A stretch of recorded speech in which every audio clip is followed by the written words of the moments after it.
میں حقائق سے چشم پوشی نہیں کر سکتا علی، سلطان ایوبی نے کہا، لیکن میں یہ اظہار کیے بغیر بھی نہیں رہ سکتا کہ میرے ہاتھوں سے صلیبیوں کی گردن اور فلسطین چھڑانے والے میرے بھائی ہیں۔ علی بن سفیان، اگر میں نے غداروں کو، اسلام کے دشمنوں کے ساتھ دوستی کرنے والے مسلمانوں کو ابھی ختم نہ کیا تو یہ کبھی ختم نہ ہوں گے، اور ہماری تاریخ کو یہ گروہ ہمیشہ شرمسار کرتا رہے گا۔ قوم میں ہر دور میں یہ گروہ موجود رہے گا جو دین اور رسول اللہ صلی اللہ علیہ وسلم کے دشمنوں سے دوستی کر کے اسلام کی جڑیں کھوکھلی کرتا رہے گا۔ اس نے پوچھا، سوڈان کے محاذ کی کیا خبر ہے؟ میں نے تقی الدین کو پیغام بھیج دیا تھا کہ اس محاذ کو سمیٹنا شروع کر دو۔ مصر میں کسی کو معلوم نہیں کہ آپ نے یہ حکم دیا ہے، علی بن سفیان نے کہا، اور کسی کو معلوم ہونا بھی نہیں چاہیے، سلطان ایوبی نے کہا۔ اس نے دربان کو بلایا اور کہا، کاتب کو فوراً بلا لاؤ۔ کاتب کاغذ اور قلمدان لے کر آیا تو سلطان ایوبی نے کہا، لکھو، قابل سعد احترام نور الدین زنگی۔ وہ قاصد بڑا ہی تیز رفتار تھا جس نے سلطان ایوبی کا پیغام اگلی رات کے آخری پہر بغداد میں نور الدین زنگی تک پہنچا دیا۔ سلطان ایوبی نے اسے کہا تھا کہ راستے میں ہر چوکی پر اسے تازہ دم گھوڑا مل جائے گا، لیکن وہ گھوڑا صرف تبدیل کرے، خود آرام اور کھانے کے لیے نہ رکے۔ اگر رات کو نور الدین زنگی کے پاس پہنچے تو دربان سے کہہ دے کہ انہیں جگا دے۔ اگر زنگی خفگی کا اظہار کرے تو کہہ دینا کہ صلاح الدین ایوبی نے کہا ہے کہ ہم سب جاگ رہے ہیں۔ قاصد جب نور الدین زنگی کے دروازے پر پہنچا تو محافظ دستے نے اسے روک دیا اور کہا کہ پیغام صبح دیا جائے گا۔ قاصد نے گھوڑے تو کئی بدلے تھے مگر کہیں پانی کا ایک گھونٹ پینے کے لیے بھی نہیں رکا تھا۔ تھکن، بھوک، پیاس اور 2 راتوں کی بیداری سے وہ لاش بن گیا تھا۔ زبان پیاس سے اکڑ گئی تھی، وہ پاؤں پر کھڑا نہیں ہو سکتا تھا اور اس کے منہ سے بات نہیں نکلتی تھی۔ اس نے اشاروں میں بتایا کہ پیغام بہت ضروری ہے۔ نور الدین زنگی نے بھی سلطان ایوبی کی طرح اپنے خصوصی عملے دربان اور اپنے باڈی گارڈز کے کمانڈر کو کہہ رکھا تھا کہ کوئی ضروری بات یا پیغام ہو تو اس کی نیند اور آرام کی پرواہ نہ کی جائے۔ قاصد کی حالت دیکھ کر باڈی گارڈز نے اندر جا کر نور الدین زنگی کی خوابگاہ کا دروازہ کھٹکھٹایا۔ وہ باہر آ گیا اور پیغام اور قاصد کو ملاقات کے کمرے میں لے گیا۔ قاصد کمرے میں داخل ہوتے ہی گر پڑا۔ زنگی نے اپنے ملازموں کو بلایا اور قاصد کی دیکھ بھال کرنے کو کہا۔ اس نے پیغام پڑھنا شروع کیا۔ سلطان ایوبی نے لکھا تھا، آپ پر اللہ تعالیٰ کی رحمت ہو۔ میرا پیغام آپ کو خوش نہیں کرے گا۔ آپ کے لیے خوشی اور اطمینان کی بات صرف یہ ہے کہ میں نے حوصلہ نہیں چھوڑا، آپ کے ساتھ کیا ہوا عہد پورا کر رہا ہوں۔ آپ میرے پاس تشریف لائیں گے تو تمام حالات سناؤں گا۔ میں نے کرک کو محاصرے میں لے رکھا ہے، ابھی کامیابی نہیں ہوئی، اتنی کامیابی حاصل کر چکا ہوں کہ صلیبیوں کی ایک فوج نے شاہ رمانڈ کی سرکردگی میں باہر سے مجھ پر حملہ کیا تھا۔ میں نے محفوظہ سے اسے گھیرے میں لے لیا ہے۔ اب تک اس کی آدھی فوج ختم کر چکا ہوں۔ بھوکے صلیبی اپنے گھوڑوں اور اونٹوں کو کھا رہے ہیں جو انہیں اتنی دور سے یہاں لائے تھے۔ میں اس کوشش میں ہوں کہ رمانڈ کو زندہ پکڑ لوں، مگر کرک کا محاصرہ لمبا ہوتا جا رہا ہے۔ صلیبیوں کا دماغ اور طریقہ جنگ پہلے سے بہت بہتر ہے۔ میں محاصرے کو کامیاب کرنے کے طریقے سوچ رہا تھا اور مجھے امید تھی کہ میرے جانباز مجاہد کلا توڑ دیں گے۔ وہ جس جذبے سے لڑ رہے ہیں وہ آپ کو حیران کر دے گا۔ مگر سوڈان میں میرا بھائی تقی الدین ناکام ہو گیا ہے۔ اس کی غلطی کہ اس نے اجنبی صحرا میں جا کر فوج کو پھیلا دیا ہے۔ وہ مدد مانگ رہا ہے۔ میں نے اسے محاذ سمیٹنے اور واپس آنے کو کہہ دیا ہے۔ مصر سے آئی ہوئی خبریں اچھی نہیں۔ غداروں اور ایمان فروشوں نے دشمن کا اعلی کار بن کر مصر میں بغاوت اور صلیبی جلگار کے لیے راستہ صاف کر دیا ہے۔ علی بن سفیان کو آپ اچھی طرح جانتے ہیں، وہ خود میرے پاس آیا ہے۔ میں اس کے مشورے کو نظر انداز نہیں کر سکتا کہ میں مصر چلا جاؤں۔ محترم، میں کرک کا محاصرہ اٹھا نہیں سکتا، ورنہ صلیبی کہیں گے کہ صلاح الدین ایوبی پسبا بھی ہو سکتا ہے۔ دشمن کی گردن میرے ہاتھ میں ہے، آئیے اور یہ گردن اپنے ہاتھ میں پکڑ لیں۔ اپنی فوج ساتھ لائیں، میں اپنی فوج مصر لے جاؤں گا، ورنہ مصر بغاوت کا شکار ہو جائے گا۔ امید ہے کہ آپ میرے دوسرے پیغام کا انتظار نہیں کریں گے۔ نور الدین زنگی نے ایک لمحہ بھی انتظار نہ کیا، شب خوابی کے لباس میں ہی مصروف کار ہو گیا۔ فوجی حکام کو بلا لیا، انہیں حکام دیے، اور دن ابھی آدھا بھی نہیں گزرا تھا کہ اس کی فوج کرک کی سمت کو کوچ کر چکی تھی۔ زنگی وہ مرد مجاہد تھا جس کا نام سن کر صلیبی بدک جاتے تھے۔ اس کے سینے میں ایمان کی شمع روشن تھی۔ وہ فن حرب و ضرب کا ماہر تھا۔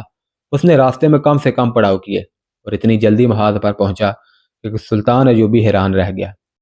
اگر قاصد اسے پہلے سے اطلاع نہ دے دیتا کہ زنگی اپنی فوج کے ساتھ آ رہا ہے تو تو دور سے گرد کے بادل دیکھ کر سلطان صلاح الدین ایوبی سمجھتا کہ صلیبیوں کی فوج آ رہی ہے۔ سلطان ایوبی گھوڑا سرپٹ بھگاتا استقبال کے لیے گیا۔